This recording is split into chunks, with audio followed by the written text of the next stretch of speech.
On most Manhattan blocks, a wall between townhouses is only a wall, a matter of masonry, mortar, and fire code.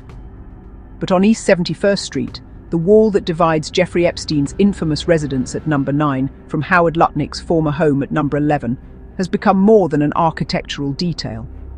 It is the subject of speculation, insinuation, and increasingly the kind of civic inquiry that tests the line between rumor and record. The significance of this wall does not come from any hidden door we already know about, nor from any surveillance apparatus already proven. It comes from the way it sits at the center of a contested story.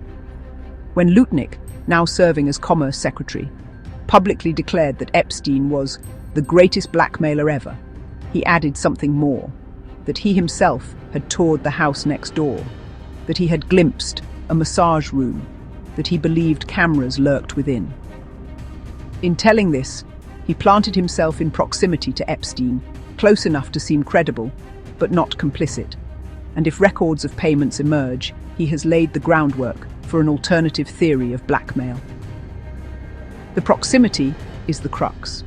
If a financial record surfaces tying Lutnick's name to Epstein, or if his contact details appear in an address book, he can point to the wall.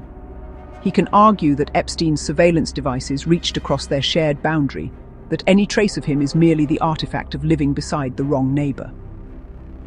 The wall thus becomes both his evidence of authenticity and his alibi. For investigators and journalists, that raises a series of hard questions. What exactly lies inside the dividing structure? Was it ever altered, pierced, or shared? Do the Department of Buildings permit filings record penetrations in the cellars or risers? Did electrical or plumbing systems cross the lot line? Were there service courts or vaults beneath the street that connected the two properties? Even the absence of such evidence would matter, for absence would mean that the hidden camera narrative rests less on architecture than on anecdote. This is why the paper trail matters as much as the bricks. Architectural drawings, alteration permits, and title records could show whether the wall was untouched, whether it was breached, or whether speculation has gotten ahead of fact. They would also reveal how the houses evolved over time, what structural changes overlapped with changes in ownership, and whether city agencies ever approved alterations that touched the party wall. The broader context is unavoidable. Lutnick's remarks do not just recount a memory, they reframe the public imagination of Epstein's methods. By emphasizing surveillance and blackmail, he primes us to look for tapes and hidden passages. But the likelier danger for any public figure is not a reel of videotape, but a chain of bank transfers, loans, or shell entities that can be dated and documented. If financial records emerge, they will be hard to dismiss as rumor.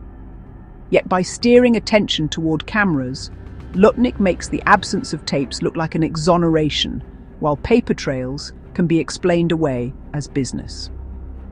And so the wall on East 71st Street is more than stone and plaster. It is a stage upon which narratives compete, one of secret passages and blackmail, another of financial entanglement and paper trails. It symbolizes the tension between what can be seen on a street corner and what can only be pieced together in archives. Until records are gathered, examined and published, measured drawings, deeds, permits, filings, the wall remains a metaphor as much as a structure. But as long as one side of that wall belonged to Epstein, and the other to a sitting cabinet secretary who now invokes it as part of his public defense, it will not fade into obscurity. The questions surrounding it are not about gossip. They are about the interplay between architecture, accountability, and narrative strategy. Whether the wall separates two private homes or two versions of the truth remains the question only records can answer.